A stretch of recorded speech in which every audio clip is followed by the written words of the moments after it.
So I took out the panels from the box, the flooring, and did a quick layout. And lucky me, it seems I can lay one, two, three, four, five, six panels across the back of this van, and they fit without me having to cut. It's like almost a perfect fit.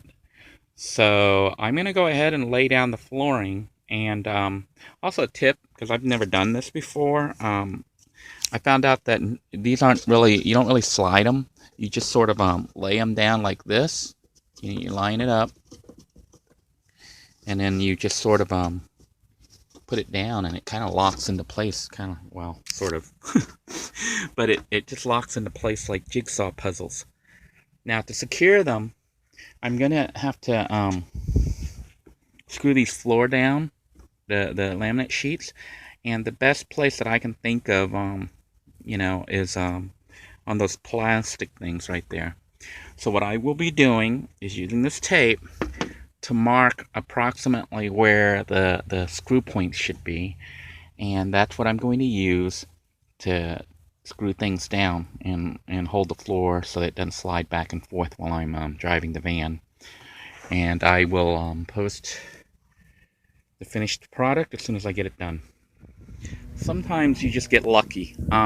This $3.99 flooring, that was like all of this. I bought it for $3.99 from Goodwill. Actually fit perfectly. You can see it goes from this side to this side. I think that's 48 inches right there. So I didn't have to do any cutting. It runs right up to the back of the middle bench seat, which is perfect. So that seat can still be removed as needed. But this is really a terrific buy for me from Goodwill. You'll notice the blue tape that I put there. That was put there to line up where I'm going to be drilling holes and screwing the laminate flooring in so that it doesn't slide around.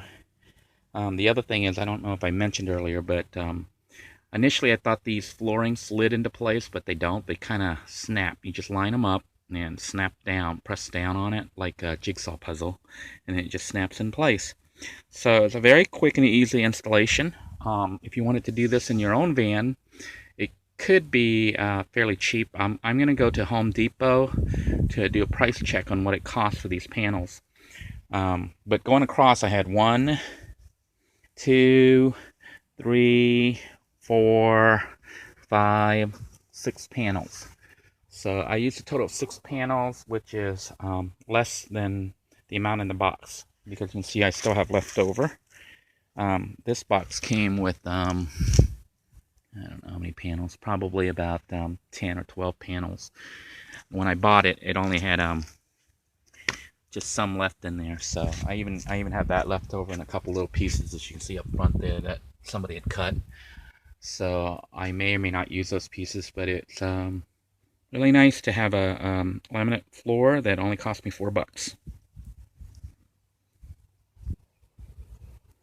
Well, lucky for me, I was able to dig up some screws that I think will work. These are like cross point flat-headed screws, so they'll go right in flush. I'm not much of a carpenter, so it's probably not going to look pretty, but it doesn't matter. Most of the stuff's going to be hidden underneath the bench seat that I'll be putting across, as well as the cabinet unit right over there. So this saves me a trip to Walmart or Lowe's or Home Depot, so we'll go ahead and get started. I took a piece of scrap wood here, which is straight, to line it up, because this is going to show me where to put the screw through here, because this will show me the point that I should be screwing down. And I know that up here, you can see up there, is where the plastic is, so it's going to be like right over here somewhere. So that's what I'm going to use to indicate where I should drill, because obviously I can't see underneath there, so I'm going to have to base it upon using that stick and the tape markers that I put in there as a guide to show me where I can drill. So it's kind of difficult for me to try to drill and film, so I'm going to go ahead and turn the camera off for now. Alright, so here we are. I'm going to try to drill this in, and hopefully it won't crack the laminate.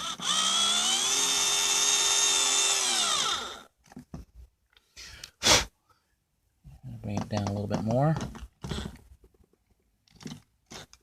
Well, seems my my little 6-volt here doesn't have enough power, so I'm probably gonna have to do it by hand or run an extension cord and use a regular drill. Okay, my cheap 6-volt cordless drill didn't have enough power to turn that screw, so I went ahead and switched over to this plugged-in cheap drill that I bought from Walmart. I think I paid about $19 or so for it. We'll see how this does. Okay, it's working. So we're going to try to get it in all the way, and hopefully we don't crack this board here. You can see it went down. And that's as far as it goes. I've got a little piece sticking out, but that's alright. I'll leave it. I'm not going to worry about it. I don't think anyone will be walking on it anyway, since this is where the drawer and the cabinets and stuff will be. So let me go ahead and finish the rest of this, and we'll continue with construction. Alright, I've finished screwing in all the panels. It's not the most professional looking job, but I think it looks good, considering this is a $4 floor. So it's pretty stable now. And I can begin construction of the cabinets and the kitchenette. So we'll resume here shortly, but I think I really lucked out on this flooring. I'll be going by Home Depot to check out the price for similar flooring, in case you decide you want to install it in your minivan or your van as well. Like I said, my own price was only $4 plus the screws. And this is an optional feature if you want to do it. The original minivan camper, Little Blue, did not have a wooden floor. I just went ahead and kept the carpeting. And this one was just put in mainly because the carpeting in here looks so grimy and gross. And I didn't feel like dealing with it. I didn't want to try to clean it and then get water everywhere and possibly have rust and mold and mildew. So hopefully this flooring won't be collecting mildew or mold. But for now, it looks nice, and I'm happy.